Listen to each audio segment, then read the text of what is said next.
Olá, continuamos hoje ainda no mesmo tema. Daqui a pouco eu vou mudar o tema. Mas nós estamos ainda vendo aqui a relação de ciência, anticiência, falsa ciência, etc.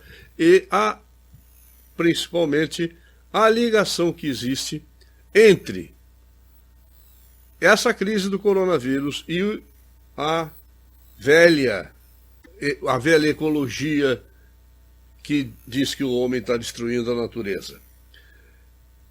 Vocês querem ver?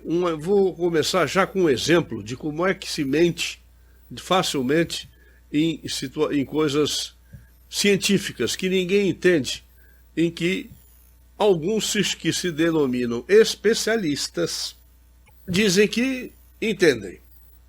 Todo mundo... Cientistas calculam que 36 civilizações alienígenas podem ser contactadas.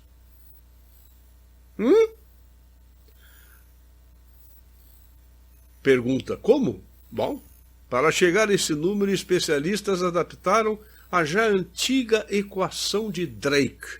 Bom, essa equação de Drake é uma equação enorme, que o número de planetas calculado depende do número de explosões estelares e de criação de estrelas e fim de estrelas. É uma confusão generalizada que nem o Drake deve ter entendido. Esse tal de Drake, nem sei quem é. Não interessa. Mas isso é apresentado, e lá no meio, lá no subtítulo, no finalzinho do subtítulo, eles dizem, bom, até o momento essa teoria é somente especulativa. Mas olhem, as letras são desse tamanho, eu não vou colocar isso para vocês verem, mas as letras, cientistas calculam que 36 civilizações podem ser contactadas. É enorme. Bem pequenininho adiante no subtítulo é que diz, até o momento a teoria é somente especulativa. Quer dizer, vejam só, a combinação entre falsos cientistas e a mídia. A mídia faz exatamente isso. Colabora com essas falsidades, colocando tudo em letras garrafais, para que todo mundo veja. Uma relação, ainda falando sobre a relação, que vamos ver um pouco mais, sobre as mentiras a respeito do coronavírus e as mentiras a respeito da ecologia.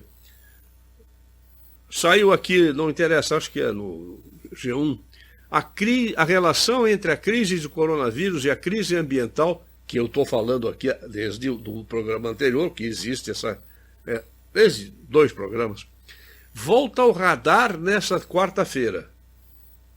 Para mim, nunca saiu do radar. Reportagem do jornal britânico Financial Times, que nós já conhecemos muito bem, que é um jornal mentiroso, um dos mais mentirosos, que chegou a colocar uma manchete sobre o Bolsonaro sendo genocida, porque não usa máscara, etc. Mostra que o governo americano está aproveitando a pandemia para afrouxar regras ambientais. Vejam aí a fotografia de uma queimada nos Estados Unidos, definidas na gestão anterior de Barack Obama. Ora, Barack Obama realmente é o cara que ficou nas mãos desses especialistas. Eu tenho um artigo sobre especialistas também no meu antigo site. Está lá. O que é que são especialistas? É gente que diz que são especialistas. Então, sempre são de maneira geral, em termos de política, são os tais intelectuais orgânicos, como assim definiu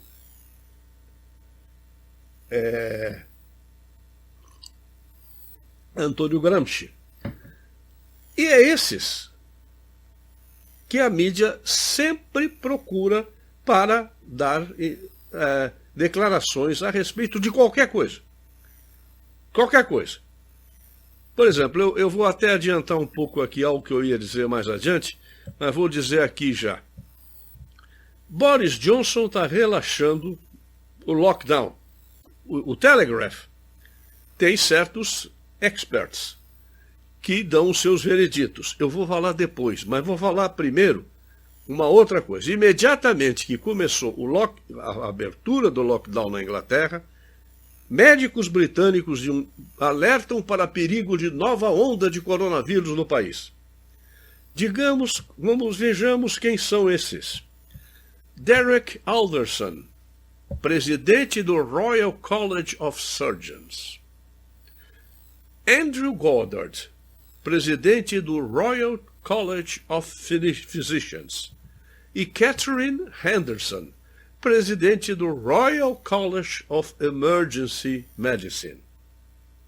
São os especialistas. São os intelectuais orgânicos que estão sempre à disposição da mídia e a mídia também à disposição deles para dar as opiniões que a mídia já sabe quais são e eles também já sabem o que é que a mídia quer.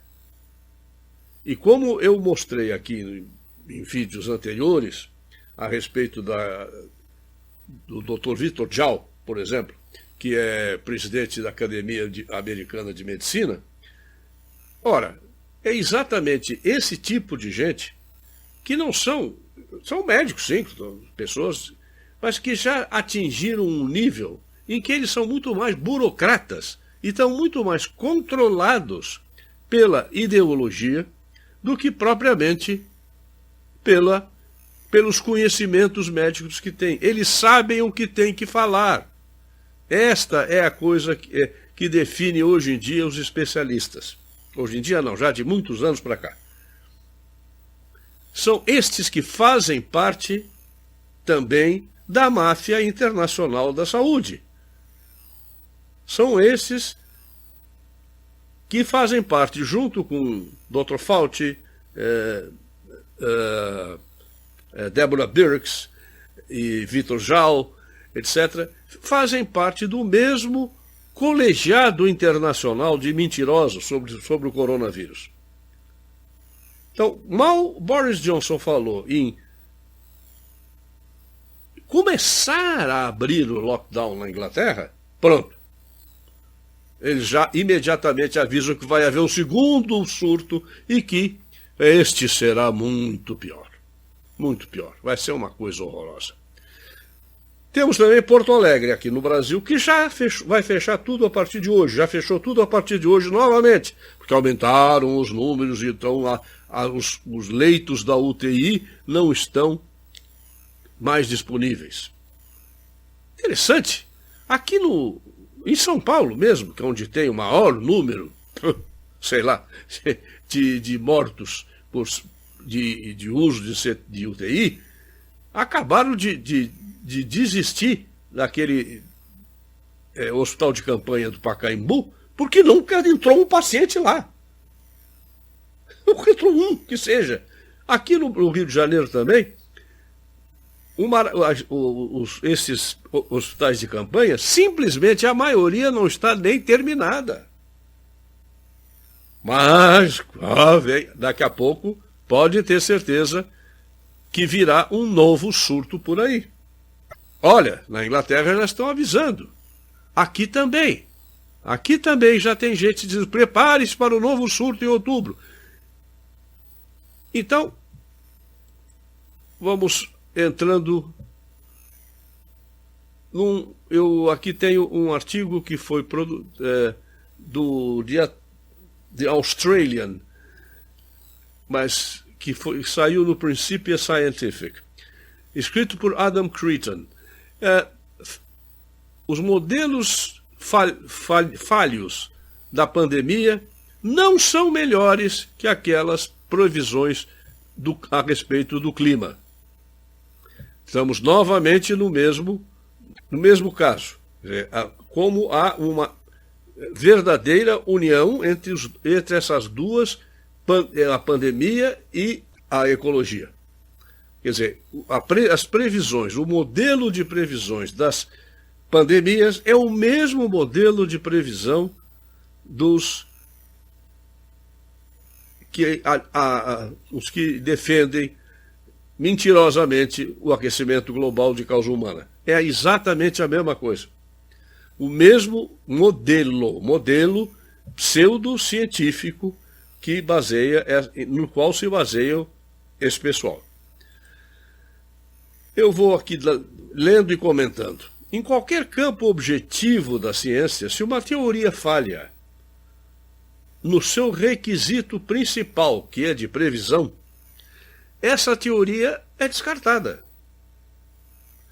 Mas na pesquisa climática, não. A quimera do tal de gás de efeito estufa, por exemplo, não foi comprovada. O mundo testemunhou um frenesi de alegações não verificáveis de que as emissões humanas de gás de dióxido de carbono estão causando um aquecimento global sem precedentes. Apesar do aumento incessante dos níveis de dióxido de carbono, CO2, as temperaturas globais se recusam a mostrar qualquer aumento estatisticamente significativo. Vejam aqui que como essas teorias já deveriam ter caído, porque a primeira frase desse artigo diz tudo.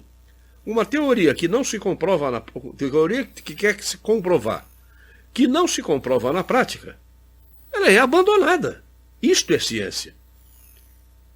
Por exemplo, Einstein, a respeito da gravidade, da gravitação, ele levou anos para conseguir comprovar. Isso veio acontecer num eclipse solar aqui no Brasil, lá no Rio Grande do Norte. Ele veio aqui e comprovou que realmente a luz é desviada. A luz também é submetida à teoria da gravitação. Anos a fio, aquilo foi uma uma hipótese teórica. A partir de então, só a partir de então, é que a coisa foi comprovada. Aliás, tem uma historinha verdadeira que é interessante, eu já contei muito isso. Na época, o interventor, porque era a ditadura Vargas, o interventor em Pernambuco era Garcia, que foi presidente da Academia Brasileira de Imprensa, Barbosa Lima Sobrinho, era o interventor. E eles andavam de jipe lá, foram até os locais onde estavam os telescópios, etc., instalados lá pelos Estados Unidos, para ver se a coisa confirmava. Então, ele, a toda hora, Barbosa Lima tirava um caderninho no bolso, escrevia, botava no bolso. Até que uma hora o Einstein perguntou para ele: "Estou vendo que o senhor está fazendo isso a toda hora, por quê?" Não, porque eu sou jornalista e cada vez que me ocorre uma boa ideia, eu escrevo no jornal, nesse caderninho. E o senhor, como é que o senhor faz? Ele disse: "Eu só tive na vida uma boa ideia."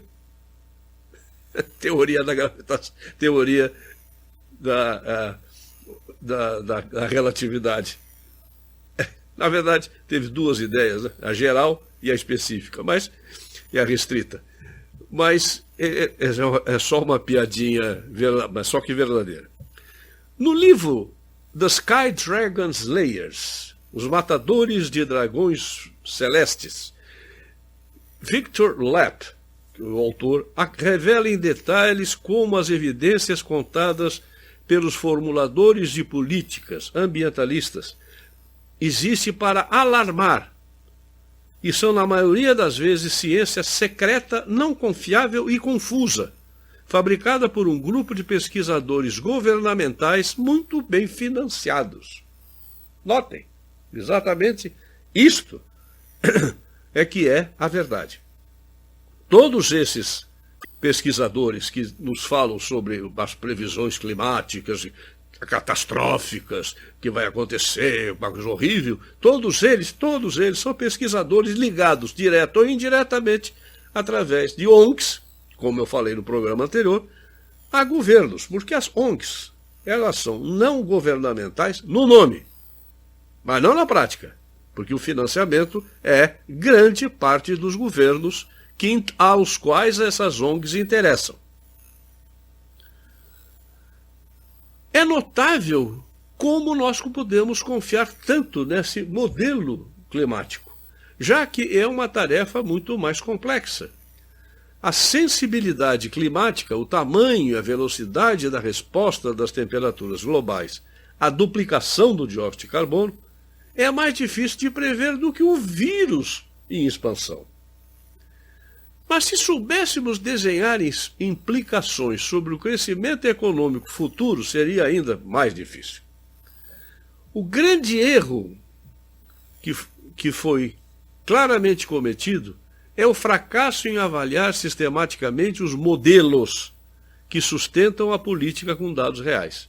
Isso é observado por Gordon Hughes, ex-professor de economia da Universidade de Edimburgo, falando num painel sobre as armadilhas dos modelos matemáticos da última década. As armadilhas dos modelos matemáticos que os economistas usam para prever o que vai acontecer. Estão sempre prevendo. Quando acontece, diz eu não disse. Quando não acontece, diz, bom, tomaram as medidas que eu sugeri para que não acontecesse, então não aconteceu. Essa é profecia que não tem erro. Se acontece, eu não disse. Se não acontece, tomaram as medidas que eu sugeri, então não aconteceu. Beleza. Por que confiar nos especialistas que preveem o clima de décadas à frente, quando eles estavam tão errados sobre uma doença relacionada ao resfriado comum? O coronavírus oficial e o modelo das mudanças climáticas compartilham previsões catastróficas. Já falei nisso no programa anterior. Infelizmente, para esses modeladores, a realidade surgiu muito grande e rápida. E tem nota F, por falha. Nota nos Estados Unidos, na Inglaterra, acho que também é. As notas A, B, C, D, E, F, é a pior nota que tem. Ele não sei se é por falha mesmo, mas ele colocou aqui por fail, falha. A pandemia prejudicou enormemente a credibilidade dos especialistas e destacou os limites da ciência e a arrogância equivocada da classe política. Seja qual for a medida que você escolher, morte, infecção, taxa de transmissão, os modelos epidemiológicos que convenceram os governos a levar uma marretada nas economias agora estão atolados em inquietação, porque eles se mostraram escandalosamente pessimistas e fora de ordem, da ordem de magnitude que foi prevista. Em abril, já sabíamos que o coronavírus não era tão perigoso. Mas os modeladores e os governos dobraram a narrativa da catástrofe. Já estamos quase em julho, hoje são 24 de junho, dia de São João, e as pessoas em nossas capitais estão usando máscaras, até mesmo dentro dos próprios carros. Aqui no Rio de Janeiro já estão multando. Eu soube de uma pessoa que foi multada, R$ 170, por não estar de máscara. Eu acho que ele não quis oferecer 50 por fora, que talvez... Bom, como eu já falei, haverá mesmo uma próxima. Já falei lá na Inglaterra, basta de começar a abrir que já vem uma nova previsão catastrófica. Como poderíamos evitar a histeria da próxima vez? Não será fácil. Todos os incentivos são a favor da modelagem desonesta do dia do juízo final. Cenários apocalípticos permitem que os políticos aumentem o seu poder e pareçam muito cuidadosos e protetores do povo. os especialistas em saúde pública gozam de mais prestígio ainda. E alguns meios de comunicação naturalmente preferem modelos com previsões horríveis para atrair os olhos. Eu aqui acrescento uma contribuição minha. Eu acho que muito vem dessa burrice, dessa covardia, e também de um certo sadomasoquismo. Olha, eu não gosto de usar esses termos técnicos em programas, mas há um certo sadomasoquismo. Tem muita gente que está presa dentro de casa e acha no máximo. Olha como eu estou me protegendo. Ou vai para a rua cheio de máscara. Eu vi uma pessoa esses dias com 3 máscaras, uma por aqui, e ainda um troço aqui na frente. Aqui, caminhando na rua. Acho que é um pouco de sadomasoquismo que esse grupo de pesquisadores, de pseudocientistas do coronavírus, eles, claro, sabem, porque são gente também, e sabem que sadomasoquismo existe em graus variáveis dentro de todo mundo. Então, eles pegam e a grande maioria fica, como eu estou sofrendo. Só de quê? Vão sofrer quando saírem, eu já falei isso. Bom, os seres humanos têm uma tendência natural em se concentrar em extremos. O que os psicólogos chamam, eu não sou dessa área, mas chamam de viés de negatividade. É mais ou menos o que eu disse agora. Sadomasoquismo. Modelos são quase desenhos animados, versões altamente simplificadas da realidade. É uma pena que estamos desperdiçando recursos com uma comissão real para incêndios florestais. Como e por que as autoridades exageraram tanto? E como podemos evitar fazê-lo novamente? Seria uma linha de investigação melhor. Olhem o próximo gráfico, aonde fica demonstrado que, olhem aqui bem, isso é da Inglaterra, mas pode colocar em todo o mundo, foi mais ou menos assim. Olhem o número de pessoas mortas por idade. Não tem aqui um número exatamente, mas tem o esquema, o gráfico demonstra que pessoas com mais de 90 anos, olha qual é o maior índice de morte. É de 80 a 84 anos. Diminui de 85 para 89, porque muita gente não chega nessa idade. E diminui ainda em 90, acima de 90, porque também menos gente ainda chega acima de 90. Então, a concentração maior é na idade de 80 a 84 anos, depois 75 a 79, eu estou nela, 65 a 69 vai baixando, vai caindo, até chegar a mínimos, a quase zero, nas taxas abaixo de 30 a 34 anos, baixíssima. E notem uma coisa interessante que eu não sei interpretar, que entre as mulheres, as 3 idades maiores, de 80 a 90, mais ou menos igual, mas entre os homens, quanto mais jovem nessa faixa, 80 a 84, morrem muito mais homens. Isso também é normal. Se vocês fizerem, é comum, o feijão com açúcar, o feijão com arroz da medicina. Por quê? Porque se vocês olharem, alguém fizer um mapa, existe muito mais viúvas no mundo do que viúvos. Os homens tendem a morrer antes. Feliz ou infelizmente, é assim. Talvez por não sei, não vou me meter a fazer o que eu estou criticando, meter especialista e saber por que os homens morrem mais rápido, mais cedo que as mulheres, não sei. Mas é uma constatação muito comum. Eu conheço muitas viúvas e poucos viúvos. Por causas naturais, não estou falando de doenças. Causas naturais, pessoas, quer dizer, naturais, morreram de doenças sim, mas por doenças, nada de coronavírus, nada dessas coisas malucas que andam por aí.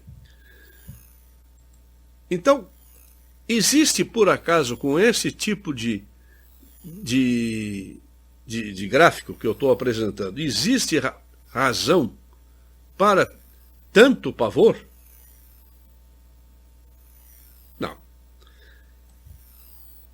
Para comprovar uma outra coisa que eu sempre tenho falado aqui, que a elite é que está interessada nesse troço, em fechar tudo e fazer falir o mundo, porque eles estão garantidos, notem bem aqui. O próximo gráfico, aliás, é uma foto da Chamber of the Lords. A Câmara dos Lordes apoiou uma emenda interpartidária à Lei das Pescas, com o objetivo de torná-lo o principal objetivo de evitar a pesca excessiva e os danos ao meio ambiente. Vejam bem, isso está dentro da nova proposta que está em discussão para o Brexit, a respeito das fisheries, da pesca nos mares britânicos, que os europeus querem continuar a mata que eles têm desde que iniciaram o Brexit. A União Europeia, que levaram à falência os pescadores ingleses, porque lá pescavam os franceses, noruegueses, espanhóis, acho que até romenos iam lá pescar, e os donos do lugar, não. Foram à falência várias empresas, e principalmente aqueles pescadores autônomos, que lhes foi tirada a licença para pescar, porque os noruegueses, franceses, etc., até queriam pescar lá, que é muito piscoso. O litoral inglês é uma ilha, tem peixe, uma ilha, um monte de terra cercada de peixe por todos os lados, não é? Todos os tipos de peixe. Os Lords aprovaram uma emenda por 310 a 251 votos, no debate da etapa do relatório sobre a legislação. Mas o ministro do Meio Ambiente, Alimentação e Assuntos Rurais, Lord Gardiner, alertou que a emenda prejudicaria a abordagem cuidadosamente equilibrada do projeto de sustentabilidade. Lord Gardiner disse que os colegas estavam buscando a mesma coisa, uma indústria de pesca vibrante e sustentável, com um ambiente marinho melhorado. Sustentável. Sempre que vocês ouvirem falar sustentável, sustentabilidade, vocês estão ouvindo falar da mentira de que o mundo está sendo destruído por nós, humanos. E que só nós, humanos, podemos fazer a sustentabilidade. O setor só seria viável se fosse ambientalmente sustentável, e foi por isso que o projeto de lei deu peso igual a considerações ambientais, sociais e econômicas.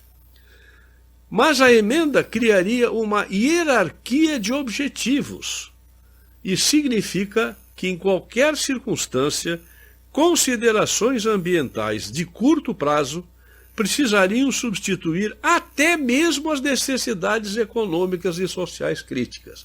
Isto é a elite falando. A elite das elites. Câmara dos Lords. Esta porcaria que devia ter sido extinta há muito tempo. Aliás, grande parte dos ingleses, dos britânicos, concorda com isso. Mesmo, não precisa ser republicano para contar com isso. Tá? Já pensam em fazer um Senado, ou simplesmente detonar essa porcaria e ficar só os Commons. É claro que os Lords não têm poder de de decisão.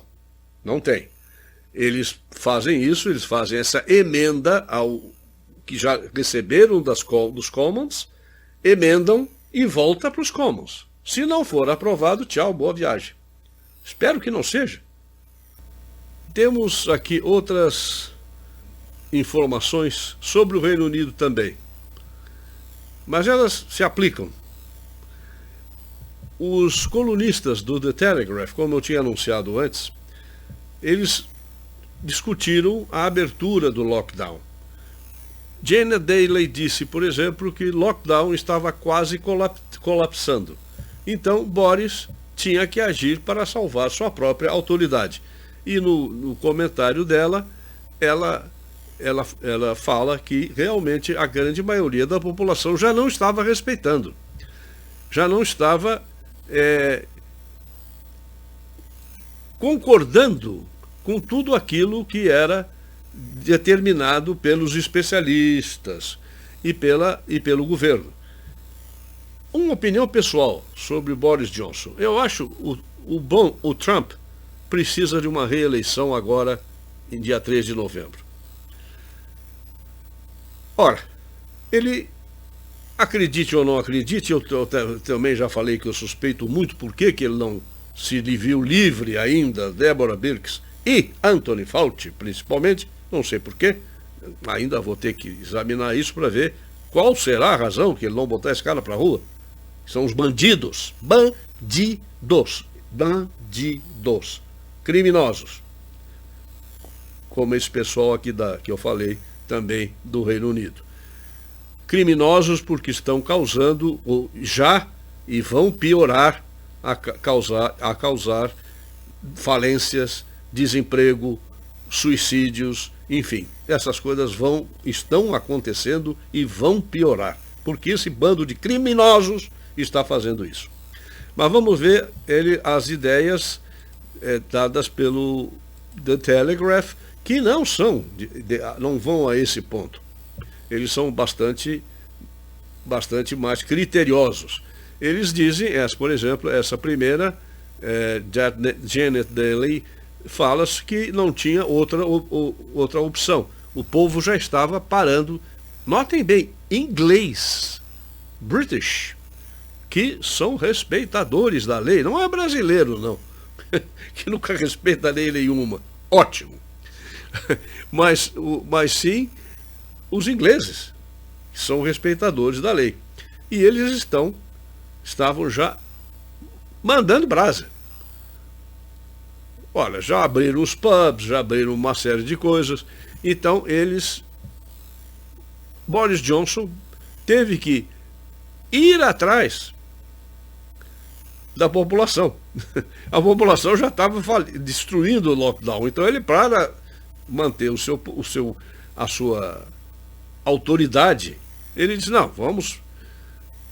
sim, eu não completei, eu ia falar do Boris Johnson, falei do Trump primeiro, mas eu acho que o Boris Johnson é um pouco ingênuo. Eu acho.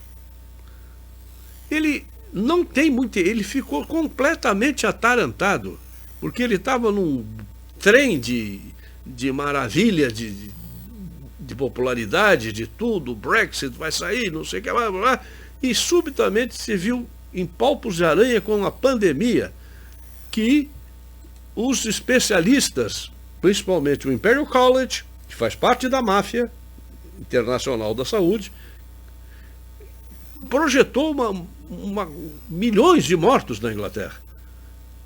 E ele entrou em pânico. Exatamente, eu acho, porque ingênuo, é um cara mais simples. Eu não vejo nele um intelectual, um sujeito que lê muito, que estuda. Eu acho que ele é um cara meio ingênuo e meio bobo. Mas eu, se fosse inglês, votaria para ele continuar sendo Prime Minister. Mas, sem dúvida, porque o outro lado é infernal. Mas acho que ele é um pouco ingênuo e caiu numa esparrela, caiu numa armadilha e agora teve que ir atrás da população que não acreditou tanto quanto ele. Já tem aqui o outro Cheryl Jacobs. A resposta do governo permanece... está aprisionada numa pseudocientífica previsão de uma segunda onda. Esse é o melhor dos comentários. Eu volto a ele só para falar aqui que tem mais. Madeleine Grant. Finalmente, nós podemos confiar em tomar as nossas próprias decisões. Mas por que demorou tanto?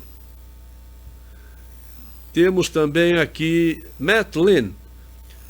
Finalmente a economia está reabrindo, mas uma onda de distância burocrática, de distanciamento social, ameaça matar as esperanças de uma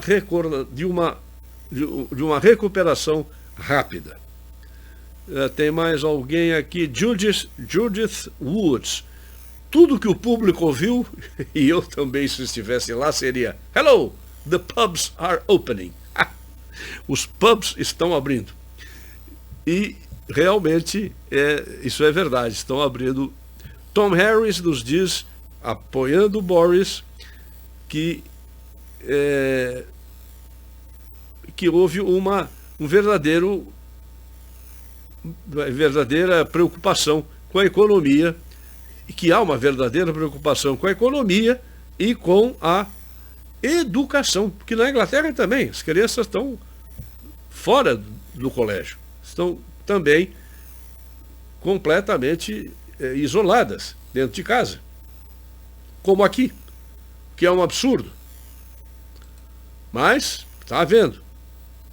Mas vamos então voltar a Cheryl Jacobs, que eu destaquei, inclusive, porque o próprio Matera, que foi quem me mandou, Antônio Matera, ele já me avisou, ler a da Cheryl Jacobs, e realmente é a melhor. É agora oficial. O número 10, number 10,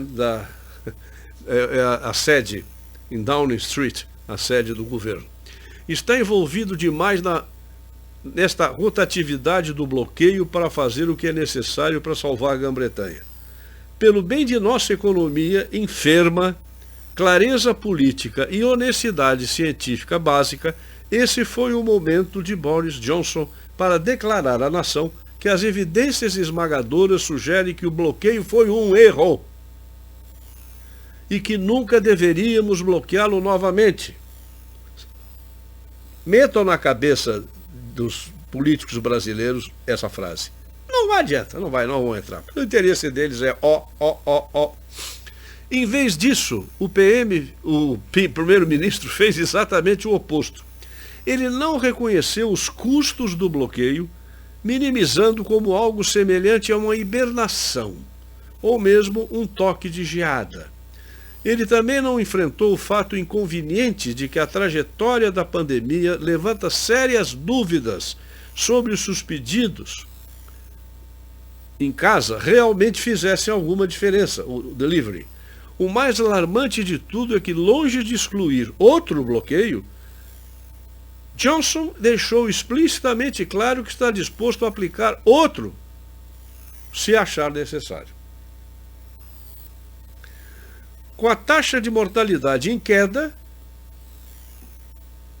mas o vírus ainda queimando nos lares de idosos e a paranoia da segunda onda aumentando, essa também foi uma oportunidade real do primeiro-ministro de se igualar à nação sobre a natureza do desafio à frente. Nomeadamente, embora não exista evidência material dessa segunda onda generalizada, precisamos aprender a conviver com o vírus, combatendo as crises locais e protegendo os vulneráveis.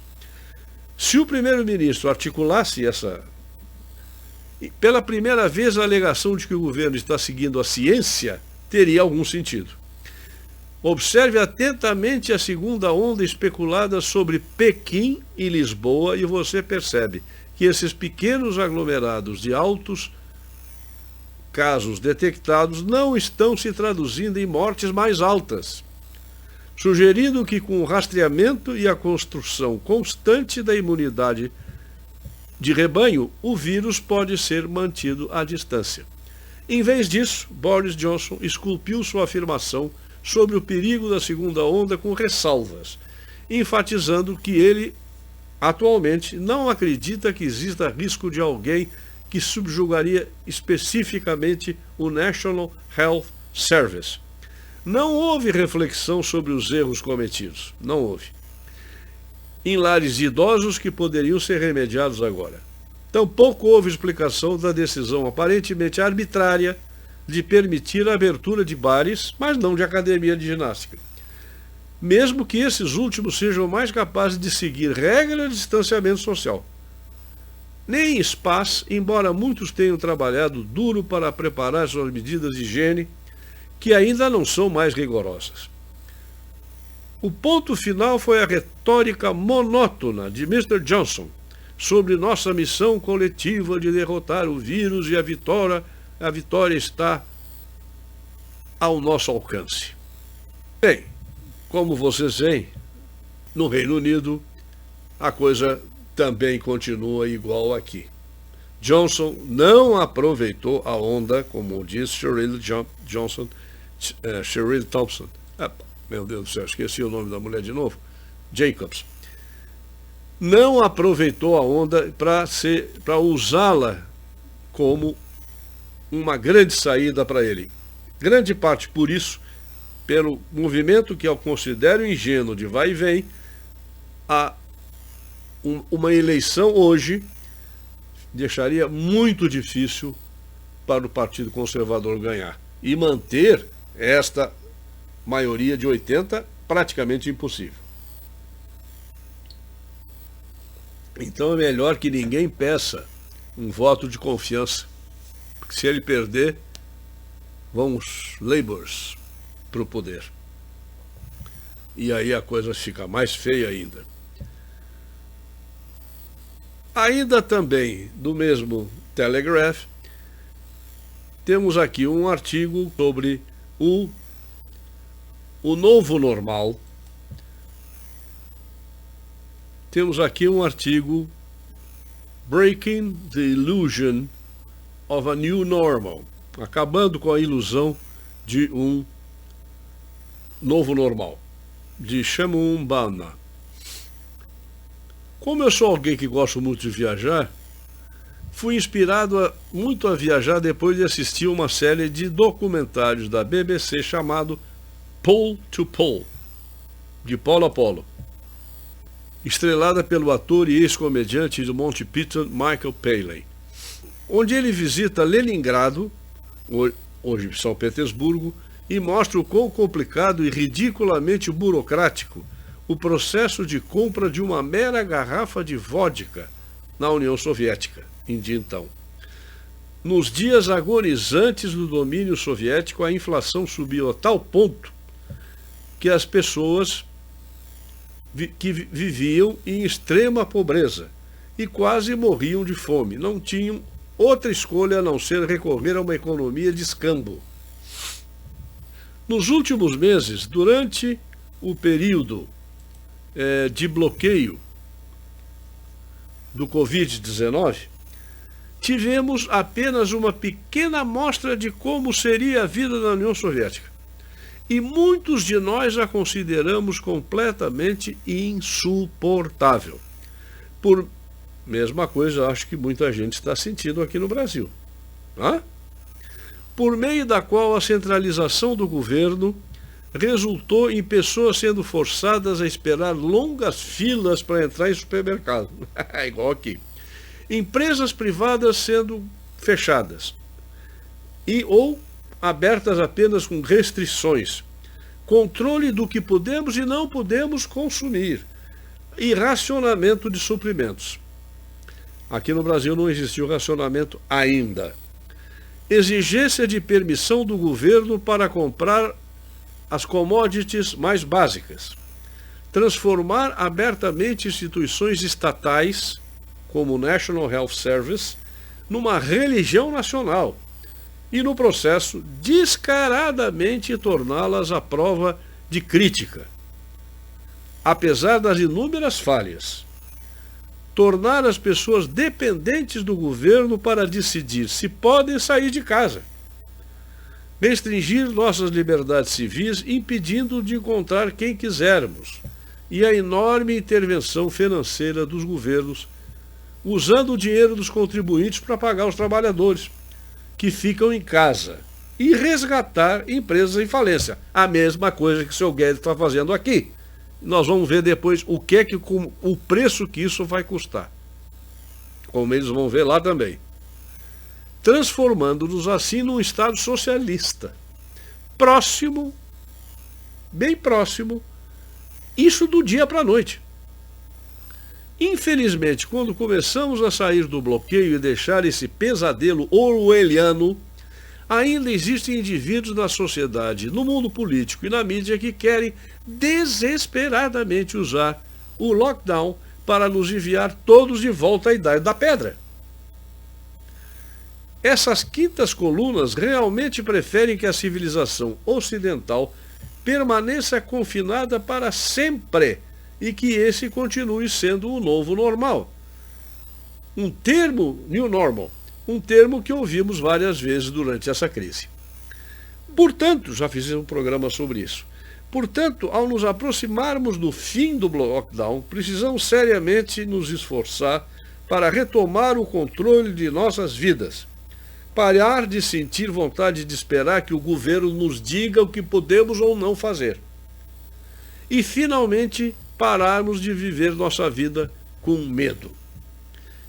Patrick Henry disse uma vez durante um discurso em 1775: "Me dê a liberdade ou me dê a morte."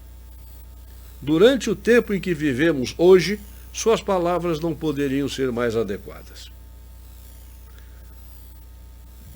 Eu nada tenho a acrescentar a isso, porque é exatamente esta a grande verdade que o mundo inteiro está vivendo, que é, e isto está junto, ele cita apenas aqui o lockdown do coronavírus, mas eu mostro a junção disso com o ambientalismo, que quer destruir totalmente nossas liberdades e destruir a nós, seres humanos, fisicamente, se possível. Porque nós é que somos os males da sociedade, os que estamos estragando a Terra. Existe nisso tudo um outro ponto que eu ainda não falei, porque exige maior profundidade de conhecimentos, inclusive. Que tudo isso tem um profundo ataque às religiões. Notem quantos meses, aqui no Brasil, que eu saiba, não sei em outros países como é que está, há quantos meses as pessoas não podem ir à missa, ou aos cultos protestantes, ou a qualquer outra religião que seja, Umbanda, o que seja, não interessa. Mas as pessoas, e há um ataque que está sendo, inclusive, a meu ver, há uma espécie de conluio com as próprias forças religiosas, porque não é possível. Aqui no Rio de Janeiro, agora estão prevendo uma abertura de missas no domingo, dia 4 de julho. Certamente não será para comemorar o Dia Nacional dos Estados Unidos, da Independência Americana, mas é um número meio cabalístico, porque eu acho que talvez não aconteça isso. É só dizerem, como já disseram em Porto Alegre, que, vem um segundo surto por aí, pronto, já fecha tudo de novo. Há um conluio, há uma cumplicidade que eu só vejo na Arquidiocese do Rio de Janeiro. Não sou católico, portanto faço a minha crítica de fora, mas conheço muitos católicos que concordam com essa crítica, que realmente há um ataque sério à religião com a cumplicidade dos líderes religiosos. E isso começa de cima, de um papa argentino, peronista, cujo grande interesse é salvar a terra também. Esse não é um papa, a meu ver, da Igreja Católica, é um papa da Igreja ou da religião da Pachamama, religião da Mãe Terra. Isso vem lá de cima. E outras religiões também. Não estou falando só da católica, mas também o arcebispo de Canterbury também atua da mesma maneira. É também adepto do ambientalismo, da ecologia, da defesa da terra. A terra é mais importante do que nós, porque a terra não foi dada, contrariando as frases do Gênesis, da Bíblia, em que Deus diz ao homem: esse é o teu mundo. Nomeia esses animais, inclusive. É teu. Isso está sendo destruído através de uma série de ataques de todos os lados, inclusive de dentro.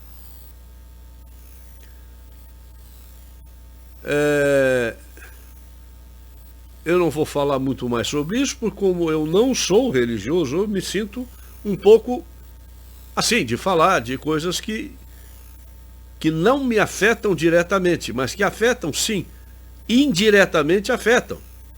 Porque eu estou podendo fazer esse programa aqui porque existia um sujeito chamado Jesus Cristo que declarou, que defendeu a liberdade humana, que não foi respeitado em toda a história da igreja, eu sei. Idade Média, aquele negócio, né? Tudo bem, eu sei que não foi respeitada, mas se não foi respeitada, não interessa. Mas se não fosse a cultura, a civilização judaico-cristã, eu não estaria podendo fazer esse programa aqui. Aliás, eu talvez nem existiria. Então, sim, indiretamente, eu me sinto no direito de reclamar e criticar, porque eu estou aqui por causa disso. E todos nós que temos a liberdade e o direito e a liberdade de expressão, temos tudo isso, porque assim nos foi dado o livre arbítrio, que obviamente nós podemos arbitrar erradamente, mas é assim que é. Livre é livre, você pode optar pelo bem ou pelo mal. E eu creio que nós estamos num momento de enfrentamento, como o cardeal Viganò disse com toda a clareza: os seres da luz e os seres das trevas, as pessoas das trevas. Está havendo uma luta muito séria. Inclusive, está sendo votado no nosso Congresso, provavelmente, uma lei que talvez eu não possa fazer o próximo vídeo, porque eu estou dizendo aqui, falando contra a ciência oficial, que não passa de uma porcaria mentirosa. Estou defendendo uma coisa indefensável, que é a visão religiosa do mundo, e estou também fazendo fake news sobre a pandemia terrível que está matando milhares de cadáveres. Boa noite. Mais uma vez agradeço a paciência e audiência e até o próximo programa.